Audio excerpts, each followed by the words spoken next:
এখানে বিভিন্ন জায়গায় পোস্টার পড়েছে, কে বা কারা করেনি সেটা কোনো দায়ের দায় নেয়নি, কিন্তু বলা হচ্ছে যে কল্যাণ বন্দ্যোপাধ্যায়ের হাত ধরেই আপনি খোকা, সেই হাত ধরেই আপনি রাজনীতিতে নেমেছেন। আপনি কি উত্তরপাড়ায় বিধানসভায় উপকার করবেন, যিনি বাবার হাত এখনো ধরে আছেন? এইরকম ধরনের পোস্টার আপনার বিরুদ্ধে পড়ছে, কি বলবেন? এবং পোস্টারে তো কোথাও আমার নাম নেই প্রথমত, তাও যদি ধরে নিই, আপনি যদি বলছেন যে পোস্টারটা আমার সম্বন্ধেই হয়ে থাকে, তাহলে আমি বলবো যে পোস্টারটা যে ফেসবুকে দিয়েছে শতরূপ ঘোষ, তিনি গত 3টে নির্বাচনে নিজের কেন্দ্রে গোহারান হেরেছেন এবং আগের বার উনি 40,000 ভোট পাননি কসবা বিধানসভাতে, এবং এবারে উনি টিকিট পাননি। সুতরাং উনি আগে নিজের ভোটটাকে পাওয়ার চেষ্টা করুন। উনি ইউটিউবে যতগুলো ভিউজ পান, উনি নিজে ততগুলো নিজের পাড়ায় ভোট পান না, 1 নম্বর।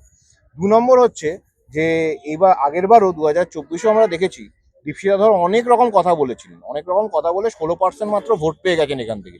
2,40,000 ভোট পেয়েছে। আমাদের প্রার্থী এখানে 6,70,000-এর উপরে ভোট পেয়েছে। সুতরাং ওনারা হচ্ছেন একটা মানে social media oriented party, ground লেভেলের সঙ্গে কোনো কানেকশন নেই। এখানে ওনারা যা ইচ্ছে এগুলো বলুক, তাতে আমার ভোট বাড়বে কমবে না, ঠিক আছে? আর এখানে কে কার হাত ধরে এসছে, কে কি করতে পারে না করতে পারে, আগামী 4ঠা মে ওরা উত্তর পেয়ে যাবে। আমার অ্যাডভাইস হচ্ছে পরের সিটটা বেছে রাখুন মীনাক্ষী দেবী। দাদা, যিনি বিজেপির মুখপাত্র রয়েছেন, তিনি বলছেন যে তৃণমূলের লোকজনই, তৃণমূলের একাংশ তারাই এই পোস্টার দিয়েছে। তো অনেকে অনেক কথা বলবে ইলেকশনের সময়, এখানে সবাই তৃণমূলের অন্তত সবাই একজোট হয়ে লড়ছে এবং সেটার ফল 4ঠা মে বোঝা যাবে। এইসব নোংরা রুচিহীন বিষয় নিয়ে আমাদের মন্তব্য না করাই ভালো। যারা করছেন তারাই এর উত্তর দিতে পারবেন। আমরা এসবের মধ্যে নেই। আমরা মূল রাজনীতিটা করছি মানুষের কথা বলার জায়গাটা যাতে বিধানসভায় হয় তা নিশ্চিত করার জন্য। মীনাক্ষীর নেতৃত্বে আগামী দিনে উত্তরপাড়ায় তা আমরা নিশ্চিত করব। এটাই আমাদের এই গোটা লড়াইয়ের প্রধান প্রত্যয় বলতে পারেন। সব গোটা বিধানসভার 290টা বুথ জুড়ে আমরা ওই লড়াই করছি। এই সব বিষয়ে আমরা মাথা গলানোর জায়গায় যেতেও চাই না। আর এই নোংরামি যারা করছেন তারা মানুষের জীবন জীবিকার ইস্যুগুলোকে এড়িয়ে এই বিষয়গুলো নিয়েই কথা বলার চেষ্টা করছেন। আমি এটা নিয়ে মন্তব্য করব। দেখুন, এটা নিশ্চিতভাবেই তৃণমূলের কর্মীরাই দিয়েছে। তার কারণ হচ্ছে, আমি যেটা শুনতে পাচ্ছি যে বাবার কীরকম ব্যবহার সেটা তো আচ্ছেলাল যাদব জানতো, সবাই জানে, কিন্তু তার ছেলে নাকি তার থেকেও এক কাঠি উপরে। তো সেই হিসেবে সাধারণ কর্মীরা হয়তো এগুলো দিয়েছে, কিন্তু আমাদের বক্তব্য হচ্ছে যে উত্তরপাড়া বিধানসভায় কোনো খোকাবাবু, কোনো খকুমুনি নয়। উত্তরপাড়া বিধানসভায় একজন সৈনিক এসছেন আমাদের প্রার্থী হিসেবে।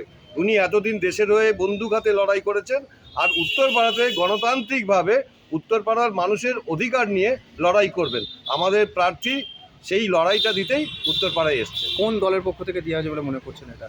দেখুন, আমার মনে হয় না এটা কোনো দল, এটা তৃণমূল কংগ্রেসের নিচু স্তরের যারা কর্মী তাদের অভিজ্ঞতাতে তারাই হয়তো দিয়েছে। কি কারণটা কি?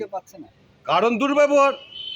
একজন প্রার্থী, তার পরিচয় তো কল্যাণ ব্যানার্জির ছেলে হতে পারে না, তার তো একটা নাম আছে, তার তো একটা পরিচিত হওয়ার কথা। কিন্তু আমি যাদেরকে জিজ্ঞেস করছি কে প্রার্থী, বলছে কল্যাণ ব্যানার্জির ছেলে। তো কল্যাণ ব্যানার্জির ছেলে যখন প্রার্থী, তো এই অঞ্চলে যারা তৃণমূলের কর্মী তারা তো আর সামনে আসতে পারছে না, তো তারাই হয়তো দিয়েছে। নামটার পর একটু বলবেন। বলছি